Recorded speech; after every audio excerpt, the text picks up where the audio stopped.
আসসালামু আলাইকুম দর্শক, স্বাগত জানাচ্ছি রয়্যাল বাংলা টিভির সংবাদে। এখন দেখবেন বিস্তারিত সংবাদ। উত্তরায় চুরি, ছিনতাই ও চাঁদাবাজির মহোৎসব চলছে।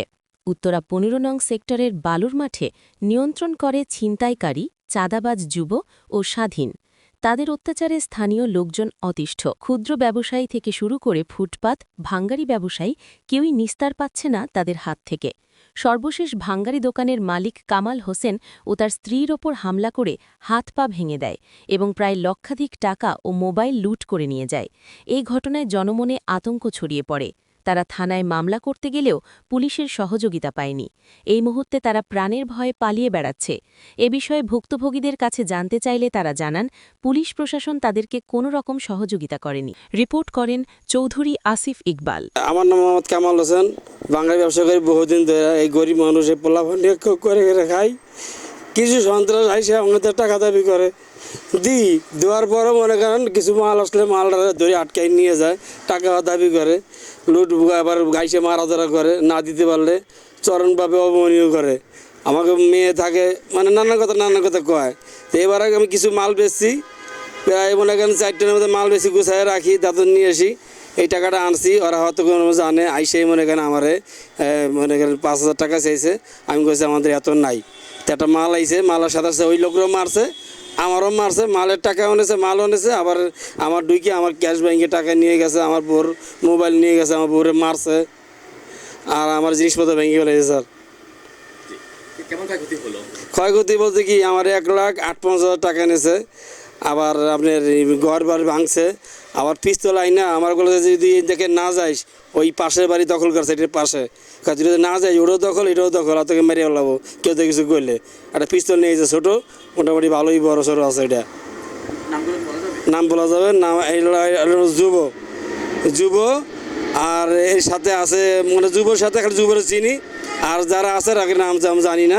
যুব আর বালুর মাঠে রাইতে হলে চুরি করে, সারা রাত চুরি করে। এনের ভ্যান, ওনের রিক্সা, ওনের লোহা লক্কর চুরি করে বিক্রি করে, আর দিনে আলে প্যান্ট শার্ট পরে এসে দোকানে চাঁদা দাবি করে, না দিলে মাইদর করে। আমি দেবো তো কি, আমার তো একবার চুরি করেছে, আমার 70,000 টাকা মাল চুরি করে নিয়ে গেছে। তারপরে যে গেটটা বানাইছি, গেটটা বানানোর পরে এবার আইসে আমার ধরে 1,58,000 টাকা নিয়ে গেছে পিস্তল ঠেকাইয়া। তারপরে কইছে কেউ ধরে কবি না, মালামাল নিয়ে গেছে, আমার বউরে মারছে, আমার ঘর বার ভাঙচুর করছে, এই দোকান কুপাইছে। জি জি জি, আমরা তো ওই ভয়তে বাচ্চা কাছে বাইরে বাড়াই না আমরা। আইনি ব্যবস্থা বলতে কি, আইনি দ্বারা গিয়েছে, আমরা ওটা বুঝি না তো। যাই হোক, আমরা জিটিটা করছি, করে আইছি জিটি। সেনাবাহিনী থেকে গেছিলাম, সেনাবাহিনী বলে যে আপনার ইসের থেকে মানে পুলিশের থেকে নিয়ে আসেন। তা এই অবস্থায় আমরা আছি, আমরা খুব আতঙ্কের ভিতরে আছি, দোকানপাট করতে পারি না, ওই ভয় আছে যে কোন দিন গাইছে মারি ফেলা। আমি ভাঙারির দোকান করি, আমার নাম পারুল। আমাদের এখানে মানে কিছু চাঁদাবাসী আসে পরে হলো টাকা চায়, আমরা টাকা দিতে চাই না। পরে মানে আমরা ভাঙারির দোকান করি, কিছু মাল আসছিল, পরে ওরা আইসা আমাদেরকেও মারতেছে, টাকাও নিতেছে, আবার মোবাইল, টাকা, ক্যাশ কুশ ভাঙ্গা টাকা টুকা সব নিয়ে গেছে ওরা। এখন আবার মানে আমরা পুলিশের কাছে গেছি, পুলিশে মামলা করছি এখানে। এখন তোর কোনো বিচার পাই নাই। তো এখন মানে এইটার বিচার চাই আমি, যে হলো ওরা যেভাবে হোক ওরা করবে, আমাদেরকে এখানে থাকতে দেবে না। আমাকে নানানটা হুমকি দিতেছে, এই করবো সেই করবো, তোমাদেরকে মারে ফেলবো।